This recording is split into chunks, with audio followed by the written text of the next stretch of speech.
하나님께 약속된 시간이 되었습니다. 다 같이 일어나셔서 살아계신 하나님께 예배로 나아가시겠습니다.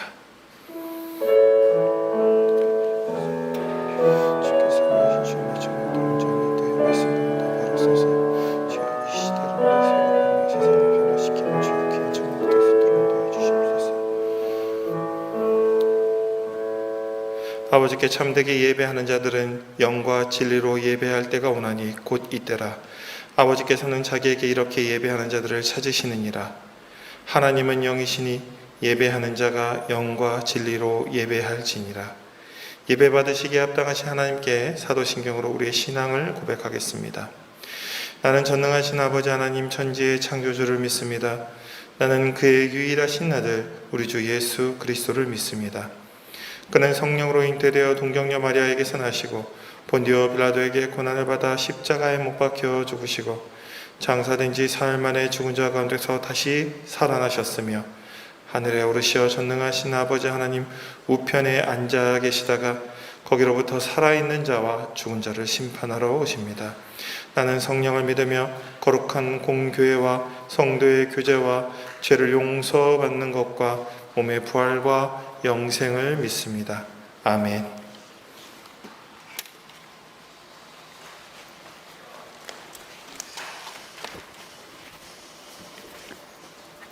샬롬, 안녕하세요. 네, 오늘도 하나님께 기뻐 찬양드리기 원합니다. 우리 시편 139편 먼저 찬양하시겠습니다.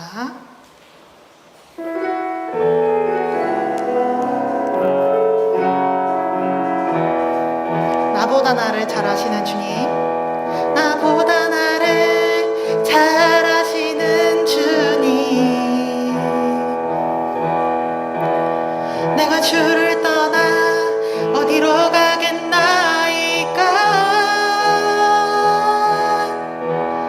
나 어딜 가든지 주의 손이 나를 인도하시며 주의 오른손이 나를 붙드시리다. 나를 창세 전부터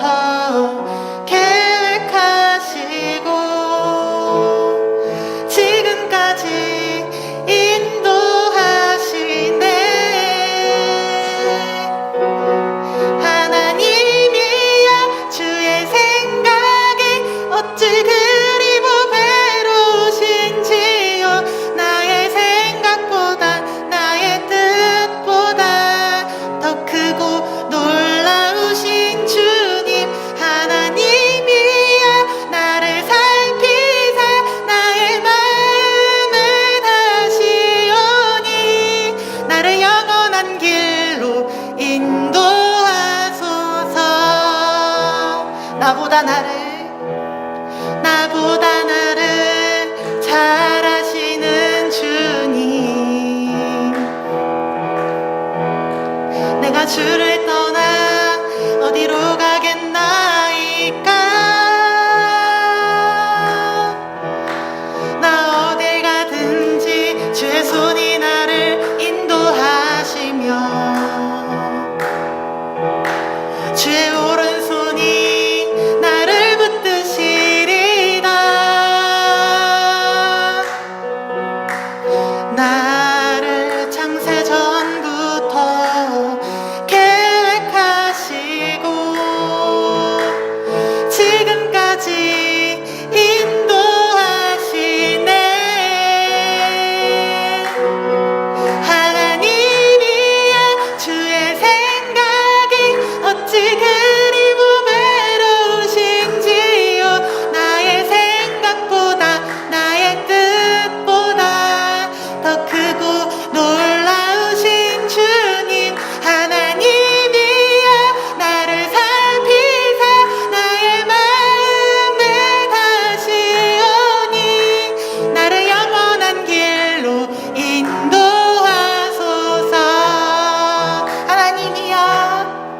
하나님이여 나를 살피사 나의 마음을 다시오니 나를 영원한 길로 인도하소서.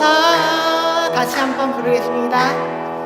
하나님이여 나를 살피사 나의 마음을 다시오니 나를 영원한 길로 인도하소서.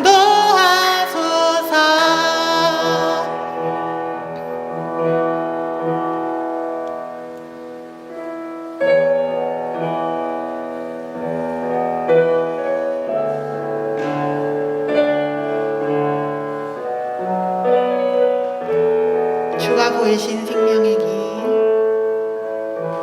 주가 보이신 생명의 길, 나 주님과 함께 상한 마음 들이며 주님 앞에 나아가리. 나의 의로움이 되신 주 그 이름 예수, 나의 길이 되신 이름 예수.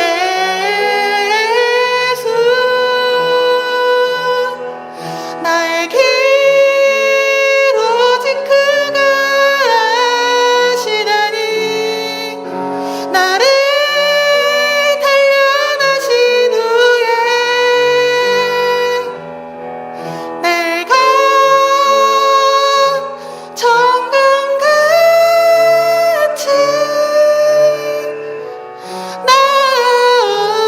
나으리라.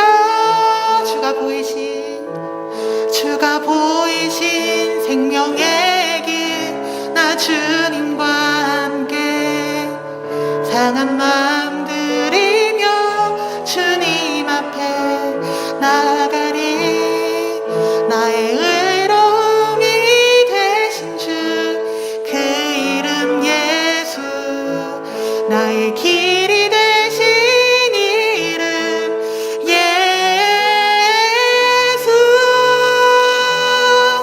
나의 길 오직 그가 아시나니 나를 단련하신 후에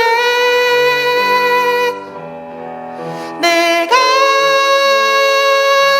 정금같이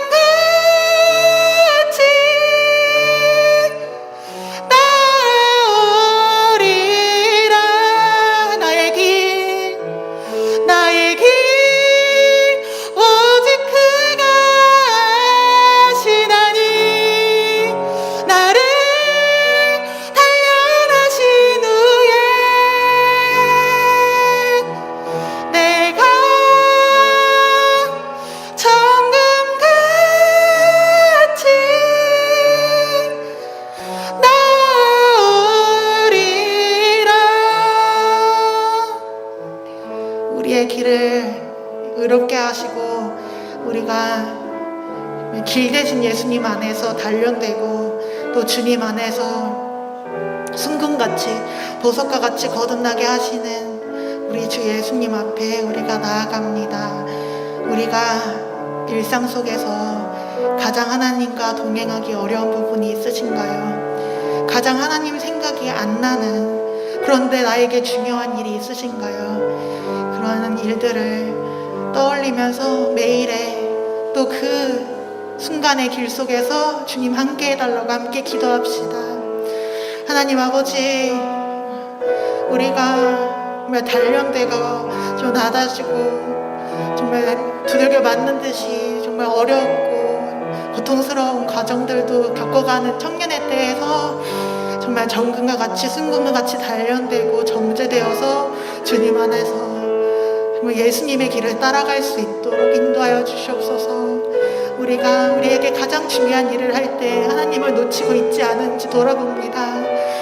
하나님, 우리가 그 일을 할 때 하나님을 떠올리게 하여 주시고 정말 그것을 대할 때 하나님께 의지하고 예수님의 능력과 힘과 사랑으로 그 일을 대할 수 있도록 하나님 인도하여 주시옵소서. 공부하는 청년들에게 그 공부하는 가운데의 능력을 일을 하고 또 이 코로나에 대처하는 가운데에서도 주님의 능력과 또 주님의 사랑 안에서 그 모든 것들을 뚫고 지나갈 수 있도록 하나님 아버지 모든 능력과 사랑과 힘을 더하여 주시옵소서. 우리는 의롭지 못하고 또 능력이 없지만 부족하지만 하나님께서 정말 우리를 만나주시고 채워주시는 은혜를 온전히 누리는 예배 시간과 또 매일매일 하루하루가 될 수 있도록 우리 청년들을 축복하시고 우리를 어루만져 주시옵소서. 하나님 함께 해주세요. 하나님 도와주시기를 기도합니다.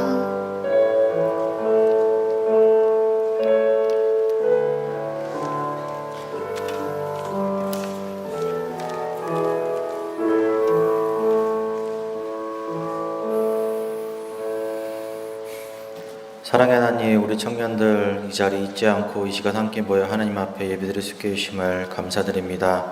주님, 코로나로 인하여서 우리가 비록 몸은 모여서 예배드리지 못하고 있지만 이 시간을 잊지 않고 각자 그 자리에서 하나님을 생각하는 그 자체로도 우리의 예배를 기뻐받아 주시옵소서. 주님, 우리가 하나님을 믿는다는 이유만으로 너무 억울한 분위기를 당하고 있기도 하고 또 그 가운데 우리의 중심을 많이 놓치고 있습니다. 주님, 우리가 다른 것을 바라보는 것이 아니라 오직 하나님 믿는 사람을 살아가는 그 길을 바라볼 수 있도록 인도하여 주시옵소서. 주님, 이 시간 가운데 말씀을 전하시는 김동환 목사님이 계십니다. 그 말씀을 전하시는 능력 가운데 하나님이 함께 하시고 언제나 하나님과 우리 청년들이 만날 수 있는 소통의 창구로서 하나님께서 그 역할과 의무 감당할 수 있도록 주님께서 힘을 내려 주시옵소서. 주님, 또한 지금 이 시간 그 누구보다 코로나를 위해서 아픈 사람들을 위해서 노력하고 있는 이재갑 부장님이 있습니다. 그 몸과 마음 많이 지치는 가운데 있을 텐데 건강 지켜주시옵시고 언제나 그곳에서 하나님의 사람으로 살아갈 수 있도록 인도하여 주시옵소서. 주님, 새로운 한 주 가운데는 좀 더 나은 세상이 되도록 하시고 또한 발전된 분위기가 되어서 우리 청년들이 하루빨리 모여서 하나님께 예배드리고 찬양할 수 있도록 인도하여 주시옵소서. 언제나 감사드리오며 이 모든 말씀 예수님의 이름으로 기도드립니다. 아멘.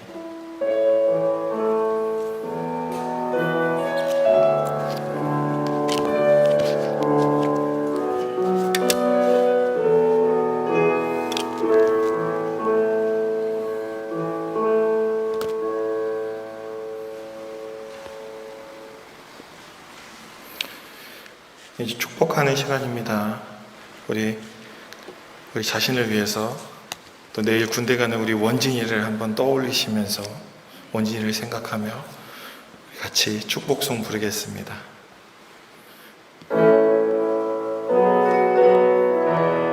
하나님의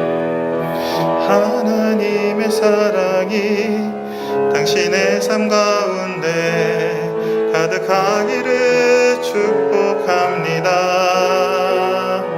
하나님의 은혜가 우리 가운데 가득하길 기도합니다. 아멘. 좀 전에 말씀드렸던 것처럼 우리 원진 형제가 내일 군대에 갑니다. 저도 따라가 보려고 했는데 코로나 때문에 가면 안 된다 그러더라고요. 그래서 우리 원진이 군생활 잘할 수 있게 해달라고 같이 우리 기도해주고 또 응원해줬으면 좋겠습니다. 청년부 광고 계속 온라인 예배 진행 중입니다. 그죠? 12시 50분 각자의 자리에서 함께 경건한 마음으로 예배 드렸으면 좋겠습니다. 그리고 예배 현장에서 헌금은 잘 준비했다가 나중에 오셔서 드려도 되고요. 여기 나오는 계좌번호에다가 이 계좌를 통해서 입금하셔도 되겠습니다. 그리고요, 다들 건강하시고 각자의 자리에서 그리스도인으로 잘 감당하는 우리 청년들 되기를 간절히 기원합니다. 말씀 같이 보겠습니다. 오늘 말씀은 신명기 26장 1절에서 15절까지 말씀입니다. 신명기 26장 1절에서 15절까지 말씀입니다. 제가 봉독하겠습니다. 내 하나님 여호와께서 내게 기업으로 주어 차지하게 하실 땅에 내가 들어가서 거기에 거주할 때 내 하나님 여호와께서 내게 주신 땅에서 그 토지의 모든 소산의 만물을 거둔 후에 그것을 가져다가 광주리에 담고 내 하나님 여호와께서 그의 이름을 두시려고 택하신 곳으로 그것을 가지고 가서 그때 제사장에게 나아가 그에게 이르시기를 내가 오늘 당신의 하나님 여호와께 아뢰나이다. 내가 여호와께서 우리에게 주시겠다고 우리 조상들에게 맹세하신 땅에 이르렀나이다 할 것이요 제사장은 내 손에서 그 광주리를 받아서 내 하나님 여호와의 제단 앞에 놓을 것이며 너는 또 내 하나님 여호와 앞에 아뢰기를 내 조상은 방랑하는 아람 사람으로서 애굽에 내려가 거기에서 소수로 거류하였더니 거기에서 크고 강하고 번성한 민족이 되었는데 애굽 사람이 우리를 학대하며 우리를 괴롭히며 우리에게 중노동을 시키므로 우리가 우리 조상의 하나님 여호와께 부르짖었더니 여호와께서 우리의 음성을 들으시고 우리의 고통과 신고와 압제를 보시고 여호와께서 강한 손과 편팔과 큰 위엄과 이적과 기사로 우리를 애굽에서 인도하여 내시고 이곳으로 인도하사 이 땅 곧 젖은 젖과 꿀이 흐르는 땅을 주셨나이다. 여호와여 이제 내가 주께서 내게 주신 토지 소산의 만물을 가져왔나이다 하고 너는 그것을 내 하나님 여호와 앞에 두고 내 하나님 여호와 앞에 경배할 것이며 내 하나님 여호와께서 너와 내 집에 주신 모든 복으로 말미암아 너는 레위인과 너희 가운데 거류하는 객과 함께 즐거워할지니라. 셋째 해 곧 11조를 드리는 해에 내 모든 소산의 11조 내기를 마친 후에 그것을 레위인과 객과 과와 과부에게 주어 내 성읍 안에서 먹고 배부르게 하라. 그리할 때 내 하나님 여호와 앞에 아뢰기를 내가 성물을 내 집에서 내어 레위인과 객과 과와 과부에게 주기를 주께서 내게 명령하신 명령대로 하였사오니 내가 주의 명령을 범하지 아니하였고 잊지도 아니하였나이다. 내가 애곡하는 날에 이 성물을 먹지 아니하였고 부정한 몸으로 이를 떼어두지 아니하였고 죽은 자를 위하여 이를 쓰지 아니하였고 내 하나님 여호와의 말씀을 청종하여 주께서 내게 명령하신 대로 다 행하였사오니 원하건대 주의 거룩한 처소 하늘에서 보시고 주의 백성 이스라엘에게 복을 주시며 우리 조상들에게 맹세하여 우리에게 주신 젖과 꿀이 흐르는 땅에 복을 내리소서 할지니라. 아멘. 오늘은 내 조상은 방랑하는 아람 사람으로 라는 제목으로 하나님 말씀 증거하겠습니다. 오늘 함께 본 본문은 신명기 법전의 마무리가 되는 장면으로 가나안에서 드리게 될 예배에 대한 그 예배 드리는 지침, 방법에 대해서 기록하고 있습니다. 여기서 중요한 것은 뭐가 중요하냐면 이스라엘의 정체성입니다. 이스라엘 백성의 뿌리는 누구인가? 그것이 이 오늘 예배 순서 안에 들어와 있습니다. 보통 자신들의 조상이나 시조에 대해서 말할 때 늘 대단하며 신적 능력을 지닌, 반신적 능력을 지닌 어마어마한 위인으로 보통 묘사를 하는데 이스라엘은 그렇지 않습니다. 우리가 성경에서 만나는 믿음의 조상 아브라함과 이삭과 야곱은 그 뿌리가 뭐였냐면 방랑하는 아람 사람이었습니다. 대단한 일을 한 것도 아니고요, 대단한 능력으로 나라를 세운 사람도 아니었습니다. 또 우리가 설교 중에 들을 때 가끔 대단한 위인처럼 묘사해서 오해가 있을 수 있는데 절대 이 사람들은 그런 인물들이 아니라는 것입니다.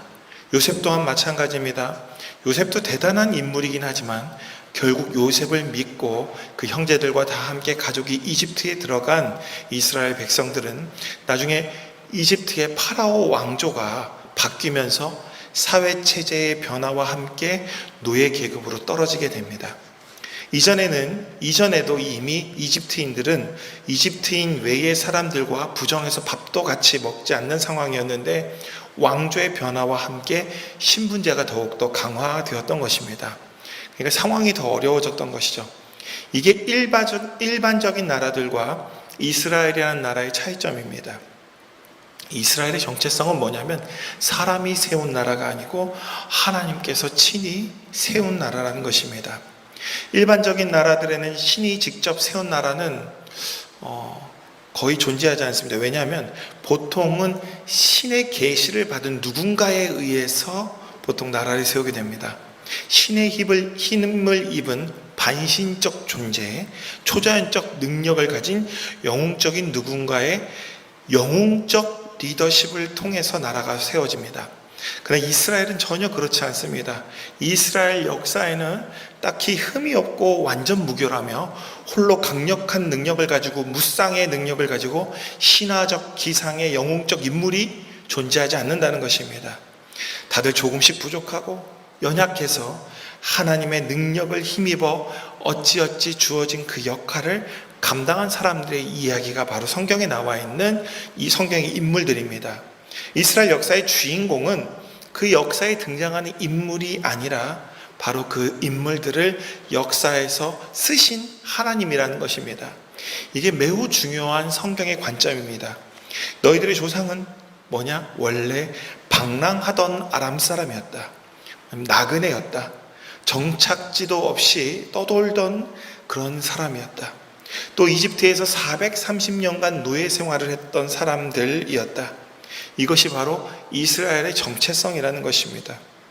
그런 이스라엘을 하나님께서 이집트에서 탈출시킴으로 노예 상태에서 해방시켜 줍니다. 이스라엘을 하나님께서 구원하신 겁니다. 그런 이스라엘은 430년간 노예 생활을 하다 보니까 그 안에 노예 근성으로 가득 차 있었죠. 노예의 때로 푹 쩔어 있던 이스라엘을 다시 자유민으로 만들기 위해서 40년간 광야에서 하나님께서 연단하십니다. 그렇게 연단을 통해 노예의 때를 벗기고 요단강을 건너고 정복전쟁을 통해 가나안을 차지하게 됩니다.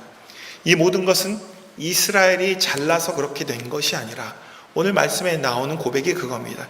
네가 잘나서 그런 게 아니다. 온전히 하나님의 은혜였다고 고백하는 것입니다. 이스라엘은 이것을 결코 잊어서는 안 되었습니다. 이것이 바로 거룩한 백성이 되기 위한 기초가 되는 정신이기 때문입니다.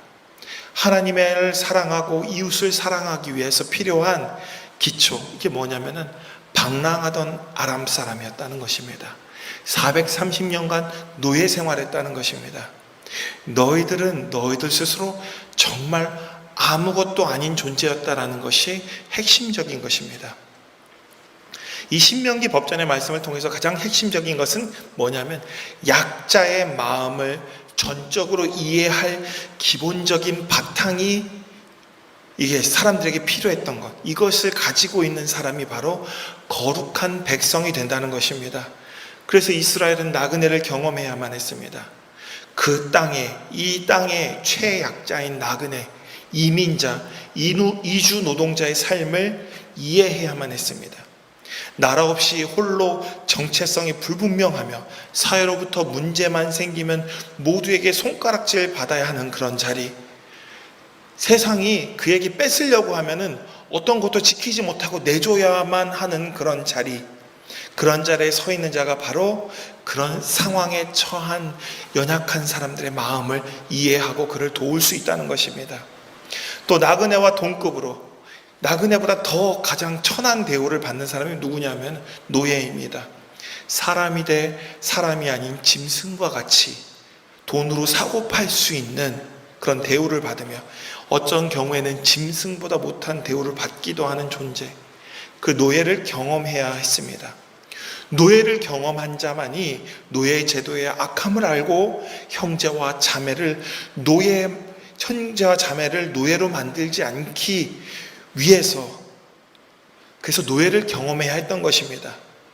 근데 신기하죠? 뭐가 신기하냐면 내가 노예를 경험했는데 그것이 나쁜 줄 알면 하지 말아야 하는데 내가 또 노예 부릴 수 있는 자리에 가면은 어떻게 하냐면 더 심하게 노예를 부립니다. 옛날 생각을 해보면 극률함이 이뤄야 되는데 오히려 그 과거를 다 잊어버리고 더 지독하게 라떼는 말이야 라고 하면서 더 괴롭힙니다. 우리는 이걸 군대에서 많이 경험하죠. 남자들은 군대에서 많이 경험합니다. 내가 나중에 고참이 되면 후임병 괴롭히지 않을 거야. 더하면 더했지 덜하지 않을 겁니다. 그런 상황 가운데, 그래서 이런 나그네와 노예의 상황이 얼마나 괴롭고 힘든 것인지 마음속 깊이 체득한 자가 거룩한 백성이 되기 위한 기본 좋은 마음의 땅의 조건이라는 것입니다. 그런 상황 가운데 뭘 경험하냐? 구원을 경험한 자, 이런 자가 바로 거룩한 백성이 되는 것입니다. 누가복음 8장에 보면 여인들이 나옵니다. 당시 여인들은 나그네와 노예 수준의 상황으로 살아가고 있었습니다. 특히 이 누가복음 8장에 나오는 여인들은 부정한 여인들이었습니다. 그냥 더 힘든 상황에 처해 있었습니다. 귀신 들렸다거나 혹은 성매매를 한다거나 아니면은 부인병에 걸린 여인들입니다. 이들은 나그네와 노예보다 사회적으로 더 천한 대우를 받았습니다. 그런 여인들이 예수님을 통해서 복음을 듣고 구원을 체험하자, 구원을 경험하자. 그들에게 너희가 구원받았다는 예수님의 그 말씀을 듣자 그들은 정말 헌신적으로 예수님을 섬기며 진짜 그리스도인이 됩니다. 마지막 십자가에도 이 여인들이 함께하고 예수님 무덤에도 가장 먼저 찾아가는 것이 바로 이 여인들이었습니다. 마음이 좋은 밭이 되기 위해서 바로 극심한 환난 가운데 놀라운 구원 체험이 있을 때 그 밭에서 복음이 잘 자라게 된다는 것입니다. 하나님께서 이스라엘 선택하신 것은 바로 그들의 마음밭이 바로 이 가난한 상태였기 때문입니다. 그런 그들을 구원하여서 이전에 그들 안에 들어와 박혀버렸던 마음의 상처들, 그 마음에 있는 익숙함들, 또 나그네로 노예로 살며 생긴 역마살이나 노예 근성을 뽑아내야 진정한 주인이 되는 것입니다. 이 땅에 살다가 조금이라도 힘이 들면은 도망갈 힘이 있는 자는 그 땅의 주인이 결코 아닙니다. 어떻게든 그 땅에서밖에 살 수 없는 자, 그 땅 말고는 살 곳이 없는 자가 진짜 그 땅의 주인입니다.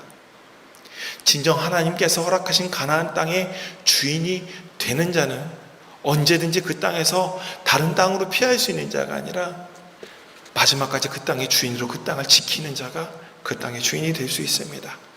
그 땅의 주인이 되기 위해서 하나님께서 그들을 훈련시킨 겁니다. 이 근성, 이 역마살, 자꾸 어딘가 조금만 힘들면 도망치려고 하고, 그 노예 근성, 그냥 거기에서 안주해서 적당히 그냥 살려고 하는 그런 근성을 뽑아내지 못하면 무슨 일이 생기냐면은 가짜 주인에 의해서 주권을 빼앗긴 상태로 다시 고통 속에 살아가게 되는 것입니다.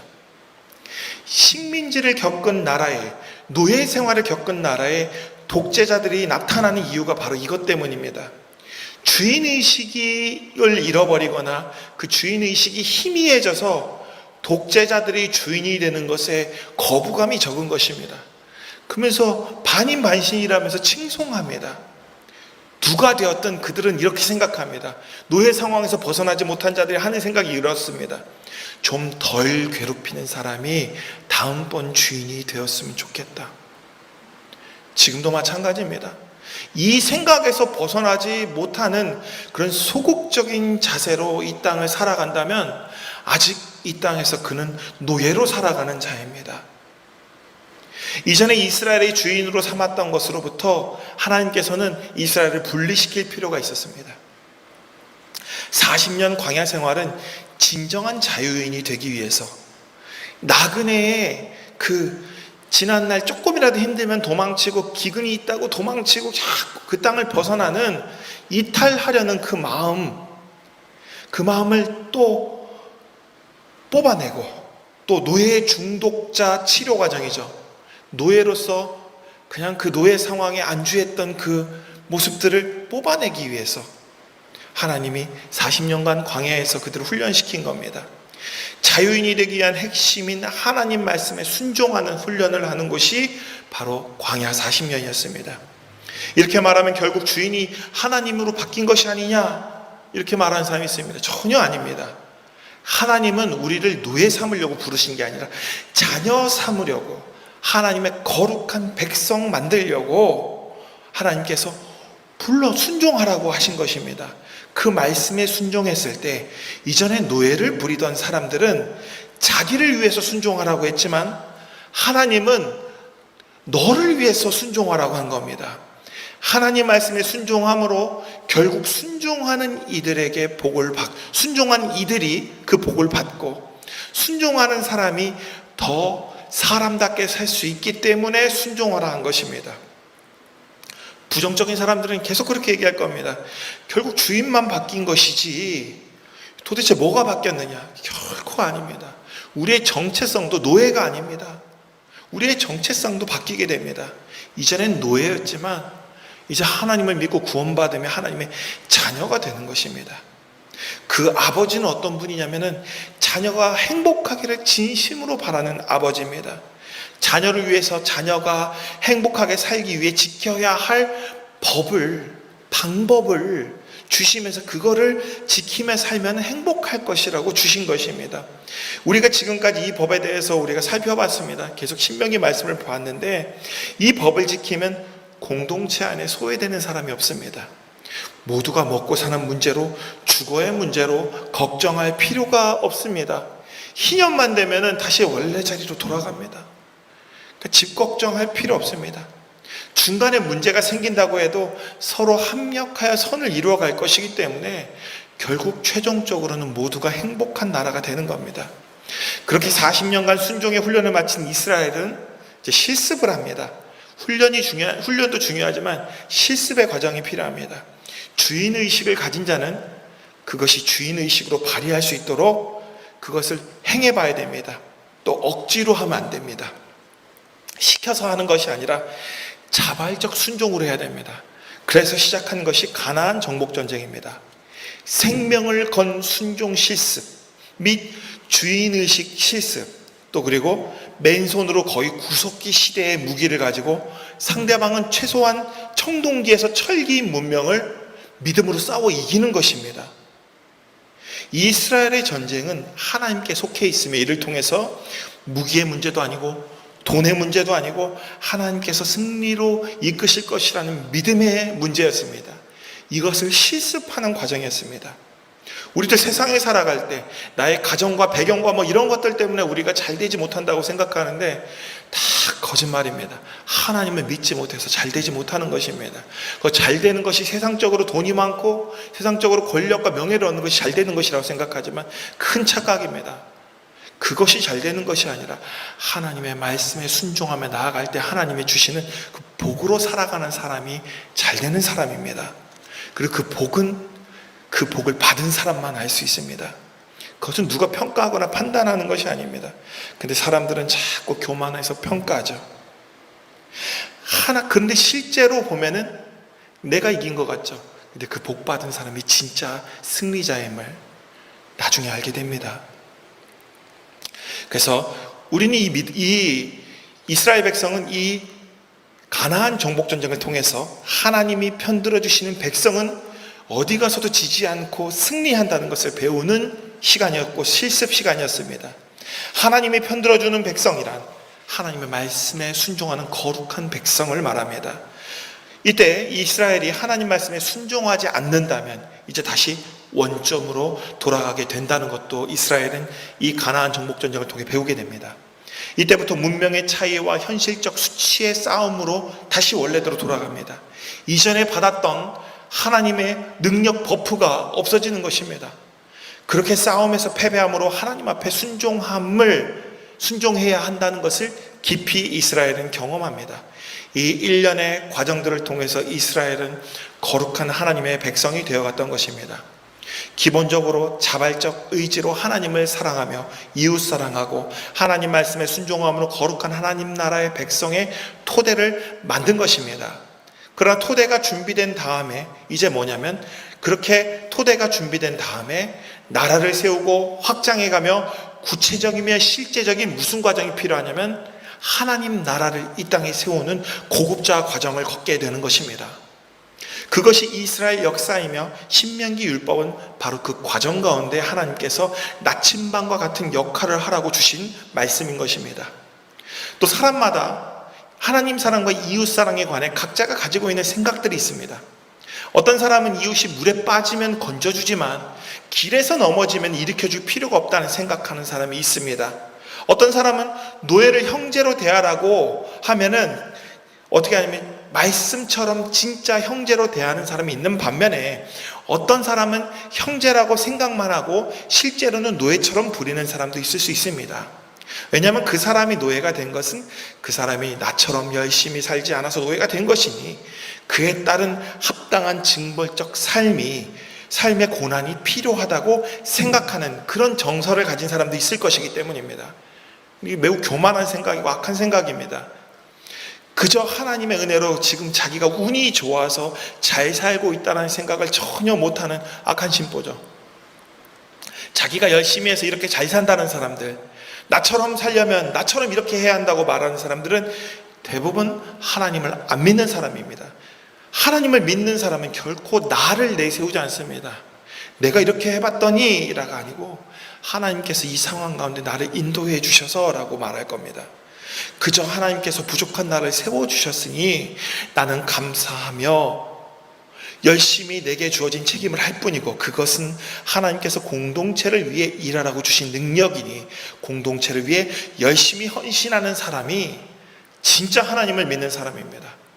자신의 힘이 있다고, 내가 힘이 있다고 그 힘으로 나의 이익을 극대화하기 위하여 공동체를 위기에 빠뜨리거나 어려움을 처하게 하는 사람들은 하나님을 믿는 사람도 아니고, 그런 사람들은 이미 그 공동체의 구성원도 아닙니다.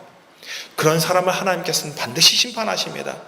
특히 공동체의 생명을 맡은 사람들이 공동체의 생명을 담보로 자기의 이익과 흥정을 하려 하고 있다는 것이 있다면 이는 반드시 하나님 앞에서 큰 범죄를 행하는 것입니다. 하나님께서 마지막 날에 반드시 그에게 그 일에 대해 책임을 물으실 것입니다. 신명기 율법을 늘 묵상하며 삶 가운데 실천함으로 바로 이런, 우리가 뭐가 문제냐면 개인들의 정서적 차이가 다르기 때문입니다. 이것을 좁히며 공동체가 서로 공감할 수 있는 법을 만들며 그래도 최소한 이 정도는 납득할 만한 앞으로 가야 할 최소한의 기준점을 세우는 작업이 바로 이 신명기 말씀이었습니다. 최소한의 기준점이 필요했던 것입니다. 사람마다 그 안에 서로 가지고 있는 정서가 너무 달라서 그 차이를 좁혀야 하는데, 신명기는 그래서 어쩔 수 없이 그 기준점을 최하점으로 잡았습니다. 그러나 아직도 유치하고 어리석은 인간들은 그 기준점을 최상이라고 생각하며 이 법은 지킬 수 없다라고 말하곤 합니다. 이 말씀은 수천 년 전 야만인들에게 준 법입니다. 이 정도는 너희가 지켜야 한다라고 해서 주신 법을 아직도 못 지키고 있다는 것은 이 시대에 우리가 대단한 문명을 이룬 줄 알고 대단히 잘 살고 대단한 뭔가 인류 문명의 혁신을 이루고 있다고 생각하지만 그건 거짓말입니다. 아직도 야만과 미개함에 벗어나지 못했다는 증거입니다.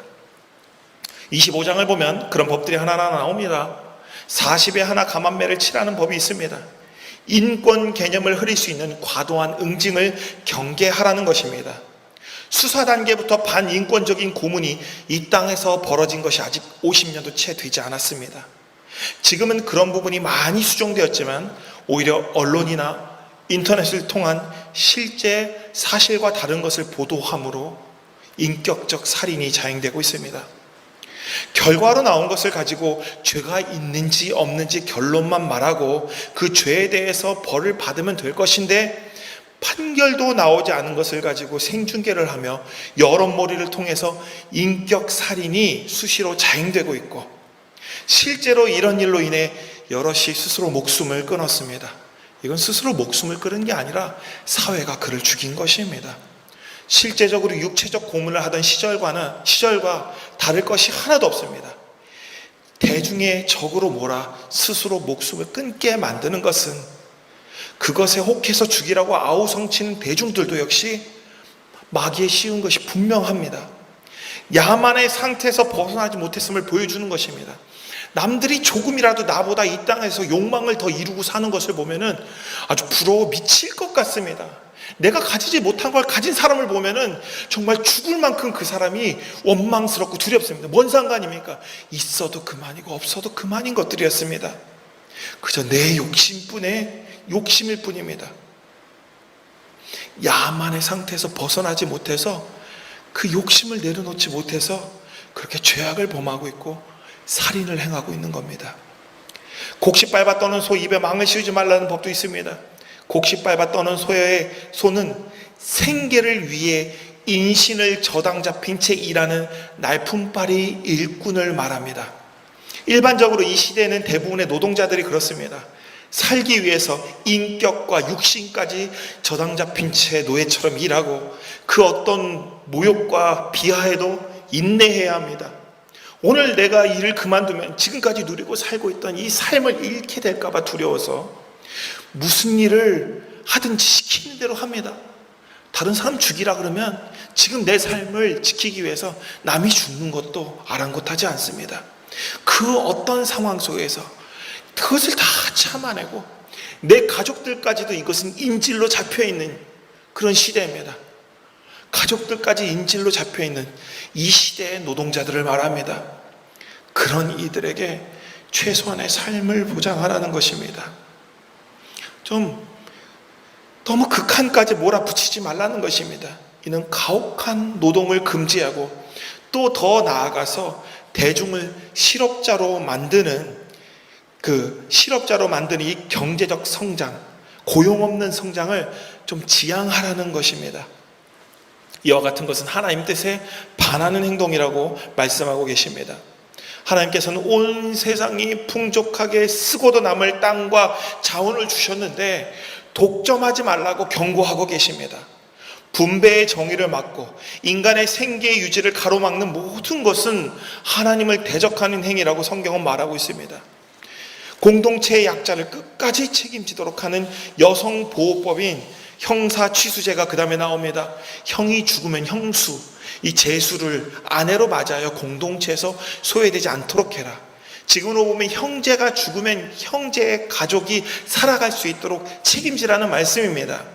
대충 적당히 생활비만 줘서 돕는 것을 넘어서라는 겁니다. 가족으로 완전히 책임지라는 것입니다. 혹 자녀가 없는 형제가 죽었을 때는 그 형제의 이름이 공동체에 없어지지 않도록 대를 이어주라고 합니다. 또 형제를 속이는 부당 도량형, 거짓된 저울추와 속이는 돼, 바닥에 깔창이 많이 깐 되를 사용하지 말라는 겁니다. 형제들에게 부당 이익을 취하지 말라는 겁니다. 그러니까 우리가 쉽게 말하면 그거죠. 조개구이, 조개 사러 갈 때 어떻습니까? 완전 속는 느낌이지 않습니까? 먹지도 못하는 조개 무게까지 함께 달아서 판매합니다. 조개 파시는 분들을 원망하는 건 아닙니다. 이런 이야기를 하는 겁니다. 속이는 도량형. 조개 안에는 조개가 잘못됐다는 건 아니고 조개 무게도 근데 좀 조개 살 때마다 억울합니다. 아말렉과 같은 궁지에 몰린, 또 마지막에 나온 게 그거죠. 아말렉과 같은 궁지에 몰린 약자를 희생양으로 삼아 나의 야욕을 극대화시키는 자. 이 자가 뭐냐면 하나님을 대적하는 자를 하나님께서 영구적으로 심판하겠다고 오늘 말씀은 25장의 법에는 계속 나오고 있습니다. 궁지에 몰린 약한 자를 희생양으로 삼아서 나의 이익을 극대화하는 것, 앞에 나와 있는 말씀과 동일하게 계속 연결되는 말씀입니다. 소 입에 망을 씌우지 말고, 그리고 거짓 도량형을 하지 말고. 이게 다 뭡니까? 궁지에 몰린 약자를 희생양으로 삼아서 나의 욕심을 채우는 겁니다. 하나님이 이런 자를 영원히 심판하겠다고 오늘 말씀, 앞에 말씀 25장 끝에 나옵니다. 하나님의 거룩한 백성으로 바로 이와 같은 사실들, 나의 정체성과 지금까지 하나님께서 어떻게 인도해 주셨고 어떻게 연단해 주셨고 자신들이 어떻게 이 가나안에서 나라를 세울 수 있었는지 그 사실을 잊으면 안 된다는 것입니다.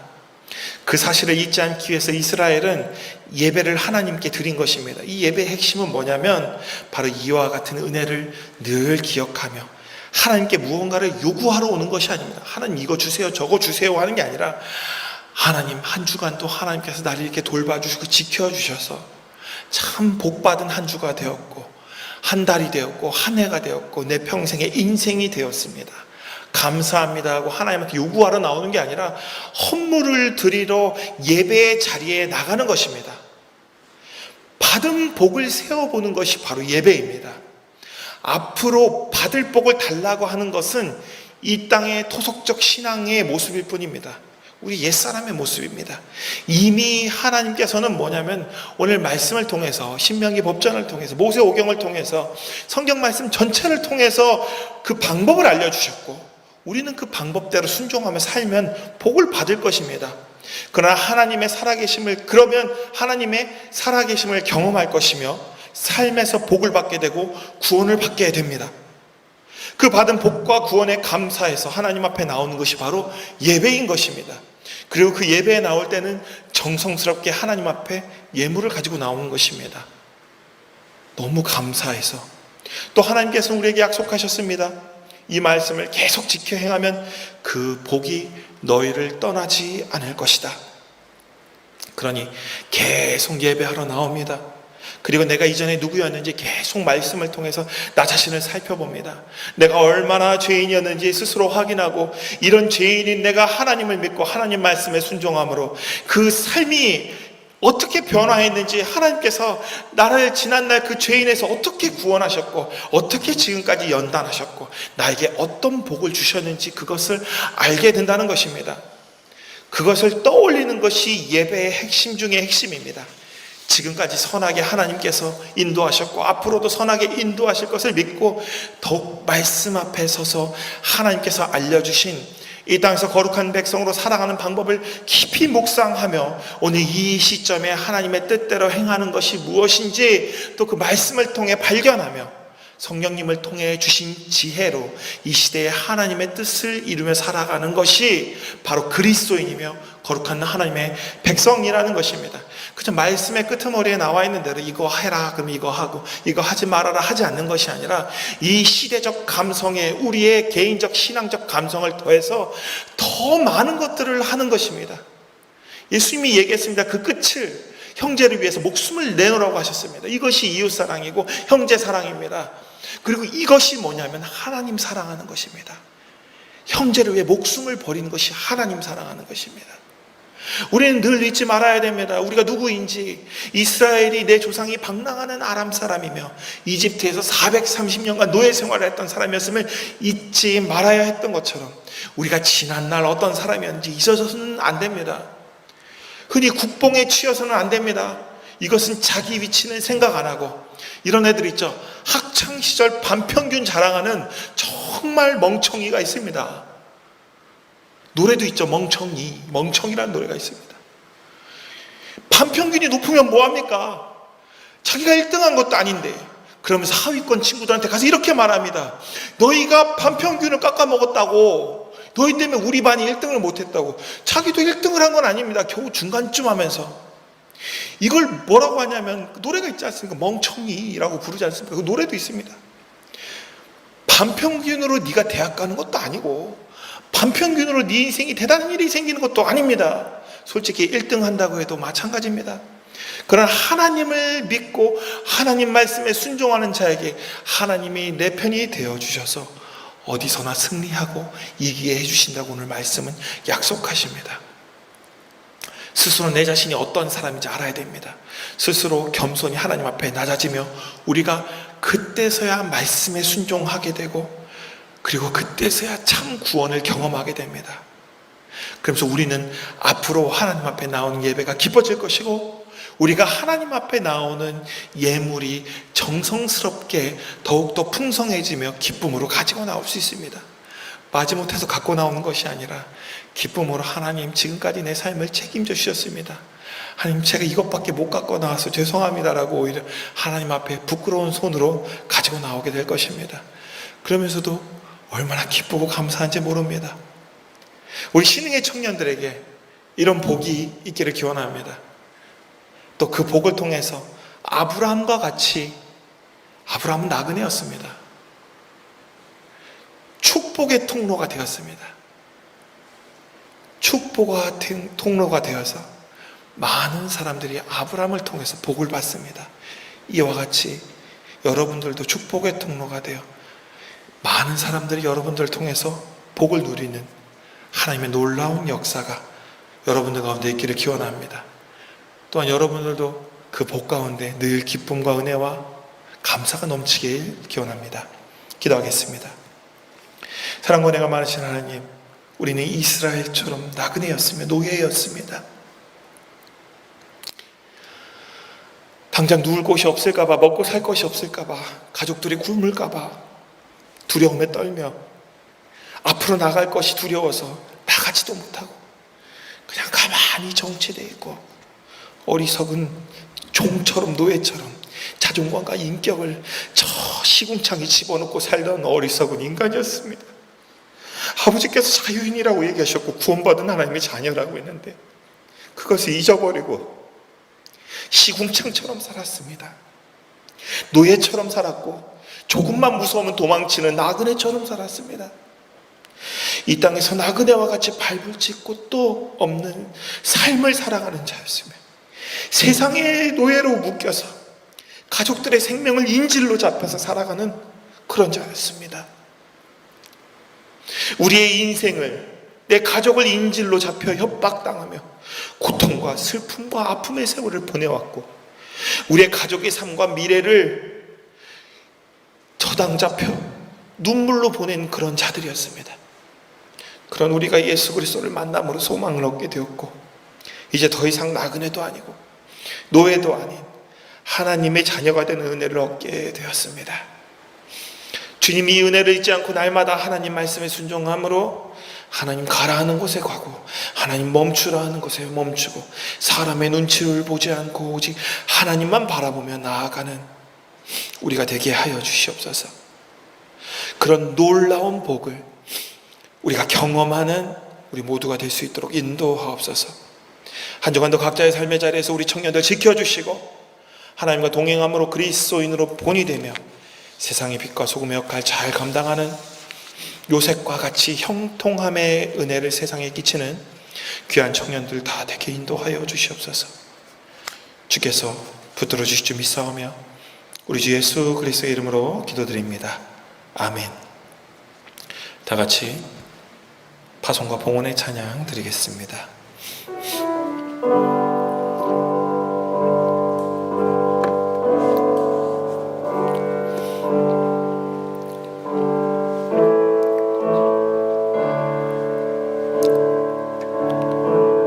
은혜 아니면 살아갈 수가 없네.